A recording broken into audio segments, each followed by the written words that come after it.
जय हिंद दोस्तों, स्वागत है आपका एक बार फिर से इस नई वीडियो में। दोस्तों, जैसे कि आप जानते हैं, जब भी सैनिक रिटायर होते हैं तो उनकी कोशिश रहती है कि एक अच्छा सा जॉब उनको मिल सके ताकि आने वाले समय में वो अपना परिवार का भरण पोषण ठीक प्रकार से कर सके। तो उसके पास काफ़ी ऑप्शंस रहते हैं जॉब के, कुछ एक सरकारी जॉब, कुछ एक प्राइवेट जॉब, या कई लोग अपना खुद का भी काम करते हैं। तो दोस्तों, उनमें से एक जॉब है बैंकिंग का जॉब, जो कि काफ़ी पॉपुलर है एक्स सर्विसमैन के लिए। और बहुत सारे लोग हैं जो आके बैंकिंग में अपना जो नेक्स्ट जो इनिंग है उसको शुरू करते हैं। और वैसे भी देखा जाए तो काफ़ी बढ़िया जॉब है एक्स सर्विसमैन के पॉइंट ऑफ व्यू से। लेकिन पिछले कुछ सालों में बैंकिंग जो जॉब है उसमें काफ़ी चेंजेस हुए हैं और जो वैकेंसीज़ हैं एक्स सर्विसमैन के लिए वो काफ़ी कम हुई हैं, जो कि एक चिंता का विषय है। तो दोस्तों, आज की इस वीडियो में हम देखेंगे जो बैंक है उनकी जो ग्राउंड रियलिटी है एक्स सर्विसमैन जॉब्स की वो क्या है, और इसके सारे एस्पेक्ट्स को हम इस वीडियो के माध्यम से समझेंगे। तो चलिए शुरू करते हैं वीडियो। दोस्तों, जैसे कि आप जानते हैं, बैंकों में जो एंट्री होती है एक्स सर्विसमैन की वो दो प्रकार से होती है, एक बैंक क्लर्क और एक बैंक गार्ड। जो भी लोग ग्रेजुएट हैं वो as a bank clerk join कर सकते हैं, और जो ग्रेजुएट नहीं हैं वो सभी बैंक गार्ड ज्वाइन कर सकते हैं। जो बैंक कोटा प्रोवाइड कराते हैं एक्स सर्विसमैन को वह हैं स्टेट बैंक ऑफ इंडिया, इसके अलावा आईबीपीएस जिसमें कि 11 सरकारी बैंक हैं, रिजर्व बैंक ऑफ इंडिया जो कि सेंट्रल बैंक है इंडिया का और जो कंट्रोल करता है सभी बैंकों को, और आईबीपीएस आरआरबी जो भी राज्य हैं उनके अंदर जो भी ग्रामीण बैंक हैं वो सभी आईबीपीएस आरआरबी के अंडर आते हैं। दोस्तों, अभी हम बात करें कि वैकेंसीज़ का डिक्लाइन हुआ है पिछले कुछ सालों में। वैसे तो देखें तो सभी बैंकों की वैकेंसीज़ कम हुई हैं, लेकिन एक एग्जांपल के थ्रू समझते हैं कि आईबीपीएस क्लर्क की 2016 में 2650 वैकेंसीज़ थी एक्स सर्विसमैन और डिसेबल एक्स सर्विसमैन की मिला करके, और वहीं पर आईबीपीएस क्लर्क 2021 में टोटल 1076 वैकेंसीज रह गई। तो अगर हम कंपेयर करें 2016 से 2021 की वैकेंसी, तो यह आधे से भी कम है, लगभग इसकी 40% वैकेंसी बची हैं। तो इस प्रकार से किसी दूसरे बैंक के एग्जांपल लें तो उनमें भी सभी में डिक्लाइन हुआ है वैकेंसीज़ के अंदर।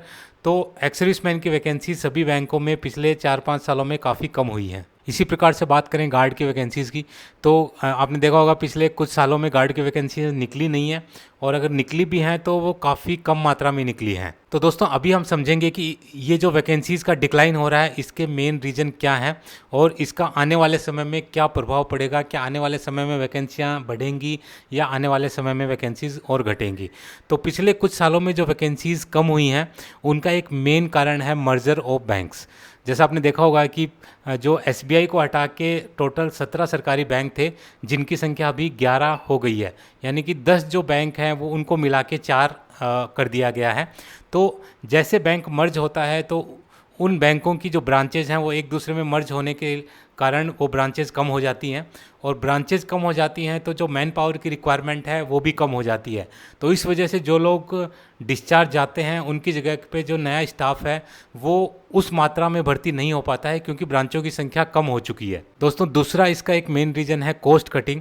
कॉस्ट कटिंग से अर्थ है कि जो भी ऑर्गेनाइजेशन जैसे बैंक या और भी कोई अन्य ऑर्गेनाइजेशन है जो कि प्रॉफिट ओरिएंटेड ऑर्गेनाइजेशन है, उनकी हमेशा ये कोशिश रहती है कि अपने खर्चे में कमी की जाए ताकि उनका जो प्रॉफिट है वो बढ़ सके। इसी का एक पार्ट है कि जो भी एम्प्लॉय हैं ऑर्गेनाइजेशन के या बैंक के, उनको कम से कम रखा जाए और उनको सिर्फ जो बैंकिंग के जो मेन काम है, स्पेसिफिक काम है, उन्हीं के लिए उसको यूज़ किया जाए, और बाकी के जितने भी काम हैं सब के लिए या तो बंदों को आउटसोर्स किया जाए या फिर मशीनों के द्वारा वो काम किए जाएं। दोस्तों, इसके कुछ एग्जांपल हम समझते हैं, जैसे कि कैश डिपॉजिट मशीन है।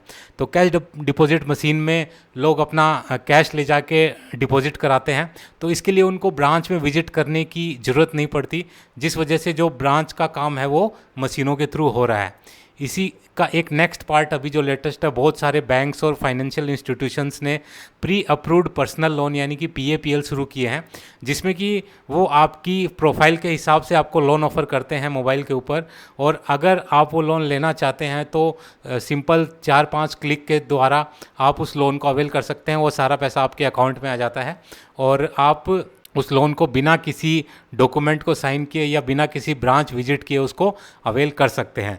तो ये भी एक इसी का पार्ट है। इसके अलावा आपने देखा होगा कि बैंकों के पास बहुत सारे ग्राहक सेवा केंद्र या बिजनेस कॉरेस्पॉन्डेंट, जिनको बीसी बोलते हैं, वो रहते हैं। तो बैंक इनके थ्रू अपना काम कराता है, इनको मिनी बैंक के रूप में यूज़ करता है और इनको किसी प्रकार की सैलरी नहीं देता है, बल्कि जो ये ट्रांजैक्शन करते हैं उनके ऊपर बैंक इनको कमीशन देता है। तो ये भी एक पार्ट है जो बैंकिंग है उसको मिनिमाइज़ करने का। दोस्तों, बैंक गार्ड की बात करें तो बैंक गार्ड की वैकेंसी एक ऐसी वैकेंसी थी जो पूर्ण रूप से एक्स सर्विसमैन के लिए रिजर्व थी और इसमें कोई दूसरी कैटेगरी हिस्सा नहीं ले सकती थी। लेकिन अभी हाल ही के वर्षों में अधिकतर बैंकों ने शुरू किया है कि जिन बैंकों की ब्रांचों में या ऑफिसेज में कैश का काम बिल्कुल नहीं है या कैश का काम बहुत कम है, तो वहाँ पर उन्होंने एक्स सर्विसमैन गार्ड के बजाय प्राइवेट सिक्योरिटी गार्ड्स को रखना शुरू कर दिया है। दोस्तों, अभी हाल ही में कुछ बैंकों ने आरबीआई से परमिशन ली है कि उनके जो बैंकिंग कार्य हैं उनको आउटसोर्स किया जाए और उनके जो बचे हुए काम हैं उनको भी वो किसी प्राइवेट फैकल्टी से या प्राइवेट लोगों से करवाने के बारे में जो चर्चा है वो चल रही है और बड़ी जल्दी इसके ऊपर भी निर्णय आने वाला है और ये या कहें कि ये शुरू होने वाला है। तो जिस प्रकार से आपने देखा होगा कि आर्मी के अंदर जैसे अग्निवीर वाला जो कॉन्सेप्ट चलाया है, तो उसी प्रकार से बैंकों में भी ये कॉन्सेप्ट चलाया जाएगा कि जो भी बैंकिंग के कार्य हैं वो आउटसोर्स करवाए जाएंगे और जो मेन जो बैंकिंग के जो कोर कार्य हैं, जैसे कि बैंकिंग के लोन वगैरह हैं या और जो महत्वपूर्ण काम है, केवल उन्हीं के लिए स्टाफ को रखा जाएगा।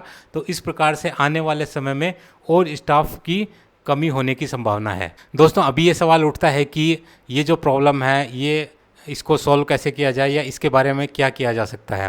तो दोस्तों, जो भी एक्स सर्विसमैन जो भी बैंकों में आ रहे थे उनकी संख्या निरंतर कम हो रही है और आने वाले टाइम में ये और कम होने की संभावना है। हालांकि कुछ ऑर्गेनाइजेशंस जो कि बैंक से जुड़ी हुई हैं वो इसके बारे में विरोध कर रही हैं और गवर्नमेंट से और बैंकिंग जो टॉप मैनेजमेंट है उनसे बात कर रही हैं, जिनमें एक ऑर्गेनाइजेशन है all India ex serviceman bank employ federation. तो ये कोशिश कर रही हैं कि जो भी बैंकिंग के जो एक्स सर्विसमैन का जो जितनी भी एंट्री है उनको एज इट इज़ रखा जाए, उनकी वैकेंसीज़ को कम ना किया जाए, चाहे वो क्लर्क की वैकेंसी हो या चाहे वो गार्ड की वैकेंसी हो।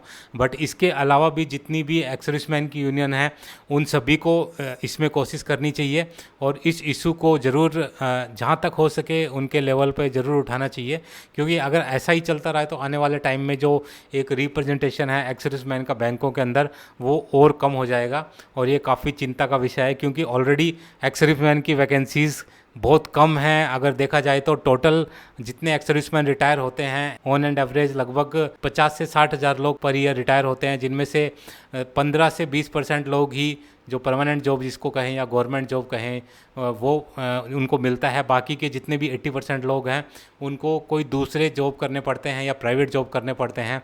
तो अगर अभी गवर्नमेंट जॉब में से भी ये जॉब कम हो रहे हैं तो डेफिनेटली एक्स सर्विसमैन जितने भी हैं उनके लिए बहुत ही चिंता की विषय है और इस विषय को जो भी जितने भी फेडरेशंस हैं या जितने भी एक्स सर्विसमैन से जुड़ी हुई यूनियंस हैं या जो भी इसके संबंधित व्यक्ति हैं उनको इस चीज़ को ज़रूर उठाना चाहिए। दोस्तों, ये वीडियो अंत में समाप्त करता हूँ। उम्मीद है कि वीडियो आपको पसंद आया होगा। वीडियो अगर पसंद आए तो लाइक शेयर और सब्सक्राइब करना ना भूलें और बने रहें मेरे साथ इसी प्रकार के इंटरेस्टिंग वीडियोज़ के लिए। वीडियो में बने रहने के लिए आप सभी का धन्यवाद। जय हिंद।